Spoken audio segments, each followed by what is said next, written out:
ব্রোকলির recipe তো আপনারা অনেকেই অনেক রকমভাবে বানিয়ে থাকেন, তবে আমার মতন এইভাবে একবার বানিয়ে দেখুন। এটা কিন্তু ভাত, রুটি, পরোটা সবার সাথেই খেতে দুর্দান্ত লাগে। নমস্কার বন্ধুরা, আপনারা দেখছেন সুব্রত অর্চনার রান্নাঘর। আজ আমাদের রান্নাঘরে হচ্ছে ব্রোকলির তরকারি।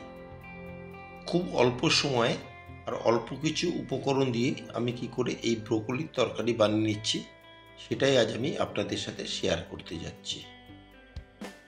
ব্রোকলির তরকারি বানিয়ে নেওয়ার জন্য আমি এখানে একটা 500 গ্রাম ওজনের ব্রোকলিকে এরকম ছোট ছোট টুকরো করে কেটে নিয়েছি।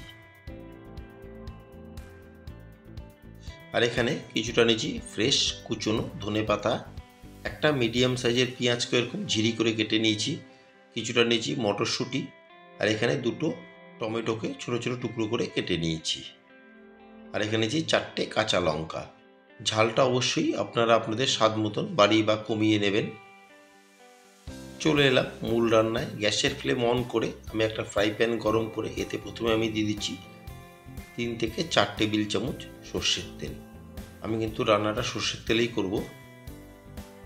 তেল দিয়ে তেলকে বেশ ভালো মতন আমি গরম করে নিয়েছি। এখন এতে দিয়েছি কেটে রাখা ব্রোকলিগুলোকে আমি একটু নেড়ে চেড়ে শ্যালো ফ্রাই করে নেব।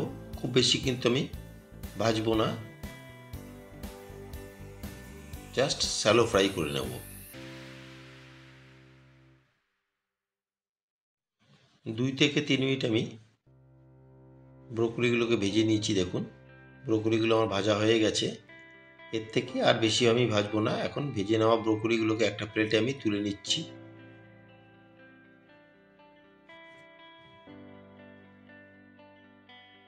ভেজে নেওয়া ব্রোকলি তুলে নিয়ে ওই ফ্রাই প্যানে আমি আরও দিয়ে দিলাম 4 টেবিল চামচ সর্ষের তেল। দিয়ে তেলকে বেশ ভালো মতন আমি গরম করে নেব।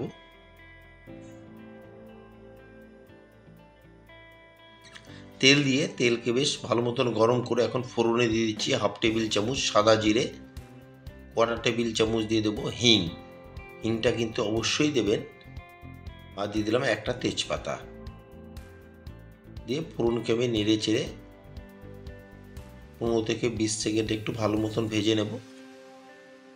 প্রায় 20 সেকেন্ড আমি ফোড়নকে ভেজে নিয়েছি। ফোড়ন থেকে খুব সুন্দর একটা হিঙের গন্ধ আসছে। এই সময় আমি দিয়ে দিলাম একটা কুচনো পেঁয়াজ। দিয়ে পেঁয়াজকে একটু নেড়ে চেড়ে আমি ভেজে নেব। পেঁয়াজকে আমি প্রায় 1 থেকে 1.5 মিনিট একটু ভেজে নেব। 1 থেকে 1.5 মিনিট আমি পেঁয়াজকে নেড়ে চেড়ে ভেজে নিলাম। দেখুন আপনারা হয়তো দেখে বুঝতেই পারছেন, জাস্ট পেঁয়াজের কালারটা চেঞ্জ হয়েছে। এর থেকে কিন্তু আর বেশি আমি পেঁয়াজকে ভাজবো না। এখন এর মধ্যে আমি দিয়ে দিচ্ছি দুটো কেটে রাখা টমেটো। দিয়ে টমেটোকে খুব ভালো মতন পেঁয়াজের সাথে মিশিয়ে নেব।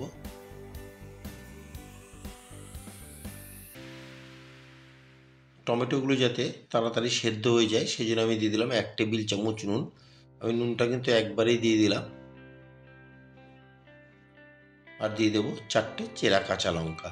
ঝালটা কিন্তু অবশ্যই আপনারা আপনাদের স্বাদ মতন বাড়িয়ে বা কমিয়ে নেবেন। দিয়ে এবার নুন আর কাঁচা লঙ্কাকে ভালো মতন মিশিয়ে নেব। এবার যতক্ষণ না পর্যন্ত টমেটোগুলো একটু সেদ্ধ হচ্ছে ততক্ষণ আমি টমেটো আর পেঁয়াজকে কষিয়ে নেব।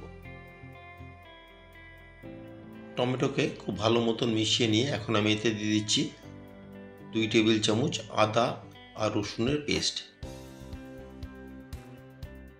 দিয়ে আদা রসুনের পেস্টকেও ভালো মতন মিশিয়ে নেব।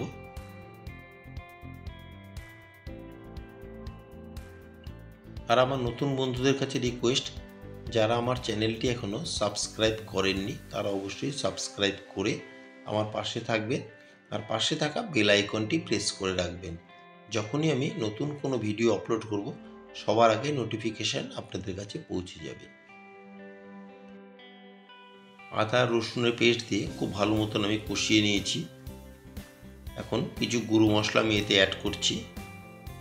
প্রথমে দিয়ে দিলাম 1 টেবিল চামচ ধনের গুঁড়ো। ধনের গুঁড়ো ঠিক হাফ দিয়ে দেবো আমি। 1/2 টেবিল চামচ জিরের গুঁড়ো, 1/2 টেবিল চামচ দিয়ে দিচ্ছি কাশ্মীরি লাল লঙ্কার গুঁড়ো। এটা কিন্তু আমি জাস্ট কালারের জন্যই দিচ্ছি।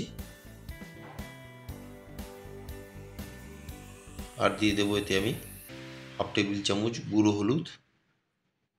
দিয়ে সমস্ত মশলাকে খুব ভালো মতন টমেটো আর পেঁয়াজের সাথে মিশিয়ে নেব।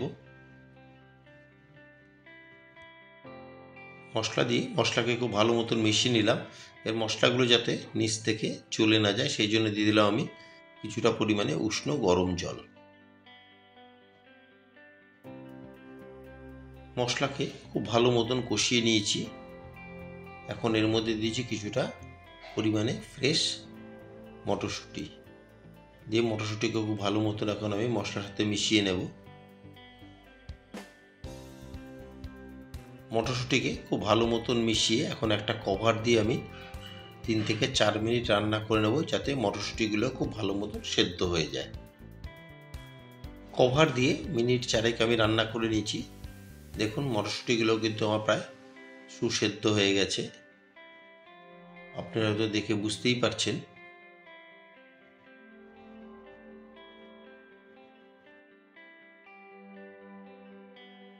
কভার তুলে আরও 1 থেকে 1.5 মিনিট আমি রান্না করে নিলাম। দেখুন কালারটাও কতটা সুন্দর এসছে আর মশলা থেকে তেল সেপারেট হওয়া শুরু হয়েছে। এই সময় আমি দিয়ে দিলাম পরিমাণ মতন উষ্ণ গরম জল। আমি এখানে মেজারমেন্ট কাপের 1 কাপ দিয়ে দিলাম জল। দিয়ে জলের সাথে খুব ভালো মতন সমস্ত মশলাকে মিশিয়ে নেব। খুব ভালো মতন জলের সাথে মিশিয়ে এখন একটা কভার দিয়ে আমি আরও 4 থেকে 5 মিনিট রান্না করে নেব।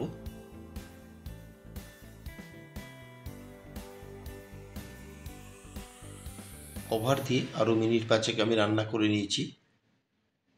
এখন কভার তুলে একবার ভালো মতন মিশিয়ে নেব। ভালো মতন মিশিয়ে এখন এতে দিয়ে দিচ্ছি আমি ভেজে রাখা ব্রোকলি।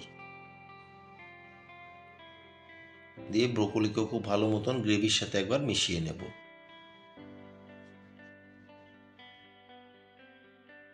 ভেজে নেওয়া ব্রোকলি দিয়ে আরও 4 থেকে 5 মিনিট আমি রান্না করে নিয়েছি। এখন দিয়ে দিলাম 1 টেবিল চামচ গরম মশলার গুঁড়ো। দিয়ে গরম মশলার গুঁড়োকে খুব ভালো মতন মিশিয়ে নেব। আমার আজকের রেসিপি ব্রোকলির তরকারি আপনাদের কেমন লাগলো অবশ্যই একটা কমেন্টের মাধ্যমে জানাবেন। যদি কোনো অংশে ভালো লেগে থাকে একটা লাইক, শেয়ার আর ছোট্ট করে একটা কমেন্ট করতে কিন্তু ভুলবেন না। গরম মশলার গুঁড়ো দিয়ে আরও 1 থেকে 1.5 মিনিট আমি রান্না করে নিয়েছি। এখন নামানোর আগে দিয়ে দিলাম কিছুটা ফ্রেশ কুচনো ধনেপাতা।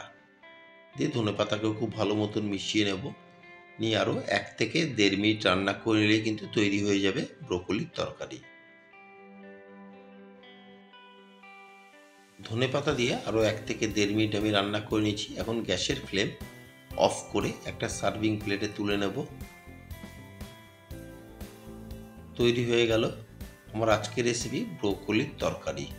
এইভাবে মটরশুঁটি দিয়ে একবার ব্রোকলির তরকারি বানিয়ে দেখুন, এটা খেতে কিন্তু দুর্দান্ত লাগে। সবাই সুস্থ থাকবেন, ভালো থাকবেন। আবার দেখা হবে পরবর্তী একটা দিনে পরবর্তী একটা রেসিপির সাথে।